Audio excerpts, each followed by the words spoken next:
मित्रांनो, स्वागत आहे तुमचं नवीन एका ब्लॉगमध्ये। तर आता शिमग्याच्या सणाला मी गावी आलो आहे, कारण आज आमच्या घरी पालखी येणार आहे। आज आमचे देव आमच्या घरी येणार आहेत। तर हा सण आम्ही कसा साजरा करतो हे तुम्हाला बघायचं असेल तर हा ब्लॉग एंडपर्यंत नक्की बघा आणि हा ब्लॉग एन्जॉय करा। आता इकडे आमच्या घरातली तर तयारी झाली आहे, डेकोरेशन वगैरे सगळं करून झालं आहे, कारण कालच पालखी येणार होती पण काल नाही आली, आज येते। जरा उशीर झाला तिकडे। आणि इकडे राजन काकांच्या घरी पण जेव्हा पालखी येते त्यासाठी त्यांनी रांगोळी काढून ठेवली आहे। मस्तपैकी रांगोळी काढून ठेवली आहे।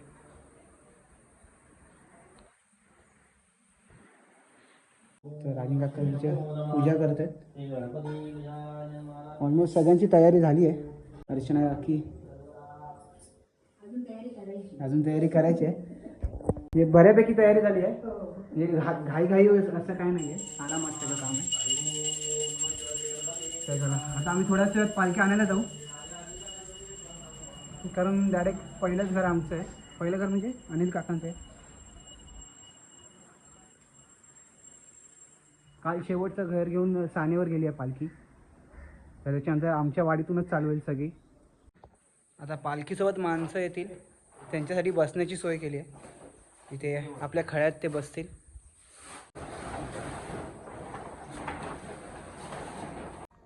तर आता तिकडे जे आता ते वाद्य वाजतं आहे तिकडून आता सानेवरून पालखी उठली आहे, ती पालखी उठून आपल्या आता वाडीत येईल। तर आता थोडासा घाई असेल, आता आम्ही पण जाऊ पालखी घ्यायला। तिकडून आपली घरं घेऊन मग ती पुढे धुमकवाडीत जाणार आहे। आपली फौजदारवाडी आहे, आता फौजदारवाडीत पहिलं येईल, त्याच्या पुढे धुमकवाडी आणि तिकडे नैवेद्याचं जेवण असेल। आता आपण बघू कशी तयारी आपली। आता आम्ही चाललो आहे पालखी आणायला। तर आपल्या वाडीत येते तर आपल्याला घ्यायला जाणं भाग आहे। 3 देवी, पहिली गंगिनी माता, त्याच्यानंतर अधिष्ठी देवी, त्यानंतर मग इथल्या देवी, हे 3 ठाणकं घेऊन मग घरं घ्यायला सुरुवात होते आपली पालखी। देव जे पालखी उठते तेव्हा हे पहिले हे 3 देवींकडे जाते। 3 देवी घेतल्यानंतर आपल्या घरात यायला सुरुवात होते। आता पालखी आली आहे आपल्या इकडे, आता आपल्या वाडीत जाईल म्हणून आपण घ्यायला आलो।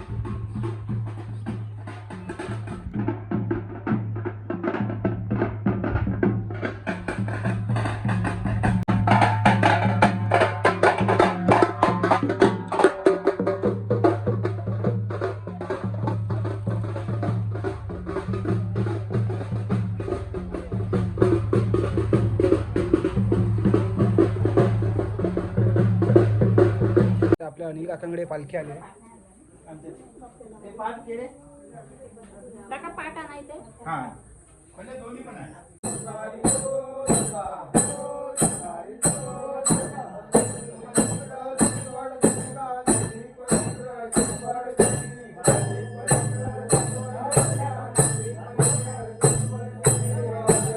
आता अनिल काकांच्या घरातून पालखी उचलली आहे, आता मांडवकरांच्या घरात चाललो।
बसलेल्यांचा पण फोटो काढा ये मार्क्या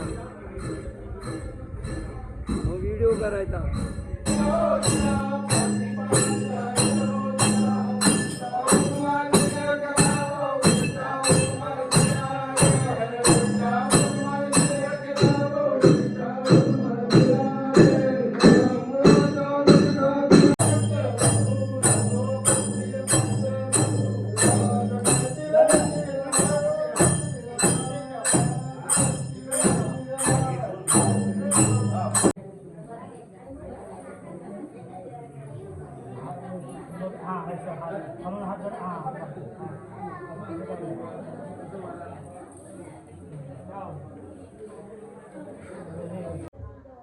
पालखीसोबत जे गाववाले मागे मागे फिरतात पालखीसोबत, तर त्यांना आपण प्रत्येक घरात नाश्ता जे आपण काय ते त्यांना देऊ शकतो खायला प्यायला ते आपण देतो, कारण ते दिवसभर पालखीसोबत फिरत असतात.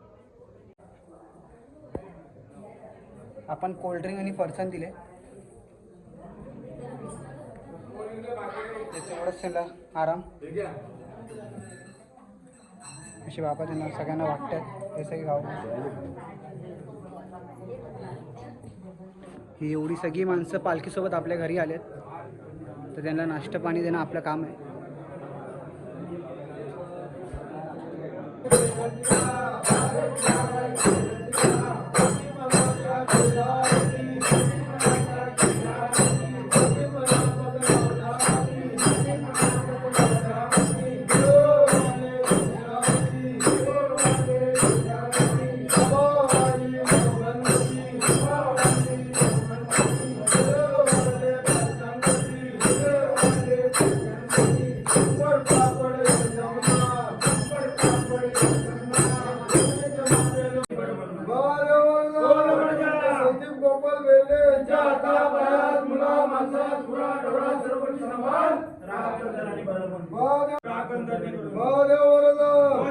चंद्रशेखर देवलेकर यांच्या हातापायात मुला माणसात गुरा डोळा सर्व समान रवींद्र शेटकर यांच्या हातापायात मुला माणसात गुरा डोळा सर्व समान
जे ओटीला नारळ आणि खाना ब्लाऊज पीस दिलं होतं ते आता दुसऱ्या घरात आल्यावर काढतो.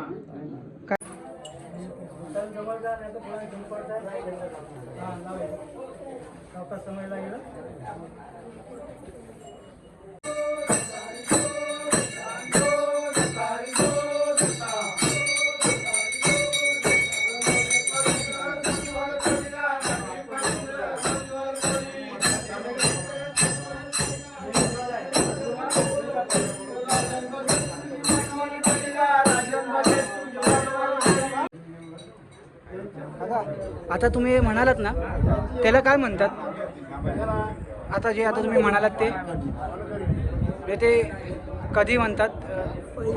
पूजा केल्यानंतर त्याच्यानंतर हे आणि नंतर जे शेवटी आरती ते कधी पूर्ण पोट्यावरून तेव्हा गाराणं होईल गारण. अच्छा ठीक आहे, थँक्यू. हो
आता आमच्या वाडीतून पालखी निघाली आहे.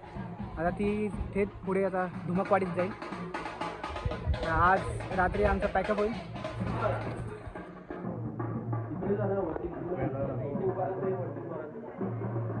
आता तिकडून पालखी डायरेक्ट आता तिकडे पुढे वरच्या वाडीत धुमकवाडीत जाईल. निर्विघ्नपणे आपली पालखी सोहळा झाला आहे आपल्या वाडीतला. आता पुढे जाईल आणि गुढीपाडव्याच्या अगोदर तिकडे सानेवरच मग ते सगळं संपतील. आता तुम्ही म्हणत असाल की तुम्ही पालखी ना नाचवली. इंस्टाग्रामवरती बघतो आम्ही की पालखी नाचवतात. तर ते कसं आहे, अगोदर कसं होतं की एक अख्खं कुटुंब असायचं. आता ते काय झालं आहे, त्या कुटुंबाची अशी वेगवेगळी घरं झाली. तर प्रत्येक घरात पालखी जातं, मग त्याला वेळ जातो. आणि आपले काय जे नियमित दिवस असतात त्याच्या आतच आपल्याला कार्यक्रम करायचे असतात. म्हणून प्रत्येकाच्या घरी पालखी नाचवत नाही, फक्त नेतात आणि आपलं पूजा करतात. काका जरा आपल्या पालखीबद्दल आपल्या व्ह्युअर्सला जरा माहिती द्या. आपली पालखी म्हणजे एक महाड होळी होते. होळी चालू झाली की आपली एक 10व्या दिवशी महाड होळी आपण डोंगरातून तिकडून घेऊन येतो वरतून. मोठे असे खूप लोक असतात, जवळजवळ 100-150 लोक असतात ते आपल्याला घेऊन येतात. तिकडून घेऊन येऊन आपण मांडावर घेऊन येतो देवळाकडे. आणि ती ज्या दिवशी होळी असते रंगपंचमी म्हणजे त्याला हे म्हणतात धुळीवंदन म्हणतात. त्या दिवशी सकाळी सकाळी ती उभी करायची असते आमची. ते पण उभी करायला पण खूप उशीर जातो, 1-2 तास जातात. त्याला अशा बांध वगैरे वरती उभी करायची. किंवा उभी झाल्यानंतर मग तो होम केला जातो. आणि होम केल्यावरती मग ते होमा नारळ वगैरे टाकतात. नवीन नवीन जोडपी येतात पाया पडायला. ते नारळ टाकून जी लग्न झालेली असतात लोकांची ते जोडी आणि ते पाया पडायचे असते टाकायचे. ते झाल्यानंतर मग लागतात. रुपये लागल्यानंतर मूर्त्या वगैरे देव ते पालखीमध्ये बसून ते चक्कर राऊंड मारायचे असतात 5 चक्रा. आणि त्याच्यानंतर मांडावर जेवून बसते. मग ते ओठ्या वगैरे नवीन जोडपे वगैरे ते पाया पडतात. आणि त्याच्यानंतर मग दुसऱ्या दिवशी सकाळी उठून ते आपले ठाणक घेतात. ठाणक म्हणजे आपली एक धनिन माता आहे, एक अधिष्ठी देवी आहे आणि एक इटला देवी आहे. त्यांची ती 3 ठाणकं म्हणून घेतात. ती ठाणक करून झालं की मग आपल्या घरोघरी जायला सुरुवात होते. कांगणेवाडीपासून सुरुवात होते, तिकडे 2-2.5 दिवस जातात. त्याच्यानंतर मग आम्ही फौजदारवाडी असं येते. त्याच्यानंतर मग वरती वाणेवाडी तशी आहे. पहिल्यांदा ते मग ओठ्या भरतात प्रत्येक घरोघरी. प्रत्येक आपल्या पहिल्या ओठ्या भरतात, पाहुण्यांच्या ओठ्या भरतात. आणि ओटीवरून झाली की मग ते गाराणे वगैरे घालतात. ते डफले वगैरे असतात, ते वानकरणी असतात म्हणतात. त्या वानकरणी म्हणल्यानंतर मग ते बोलतात कसं काय ते म्हणजे त्यांना सुखी ठेव मुंबईपासून ते इथपर्यंत. मग ते गावकर डफे जे असतात माईल ते मग ते गाराणे वगैरे घालतात. आणि मग ते तिथे मग ते दुसरीकडे घेऊन जातात. आणि जे पालखीसोबत जे बायका आरती घेऊन चालतात त्यांचं काय? त्यांचं ते नवस बोललेले असतात की मी तुझ्या पाठून 10 दिवस बिना चपलेचे यांनी उन्हातून तुझ्यावर ते नवस बोलतो. पण त्यांना ते नवस पूर्ण झालेले असताना त्याच्यामुळे ते त्याच्या पाठून ते फिरत असतात. आणि पालखीसोबत कोण कोण लागतं असं? फक्त ते माईल मानकरी वगैरे माईल वगैरे असतात. माईल पुजारी असतात, जंगम पुजारी असे. मग ते जंगम पुजारी ते सांगतात कशी पूजा करायची काय करून त्यांच्याप्रमाणे ते पोट्या वगैरे बसतात. तर तुमच्या गावात तुमच्या पालखीला काय वेगळ्या चालीरीती असतील तर कमेंटमध्ये नक्की सांगा. आणि हा व्हिडिओ जर तुम्हाला आवडला असेल तर व्हिडिओला लाईक करा, शेअर करा आणि चॅनलला सबस्क्राईब करायला विसरू नका. थँक्यू.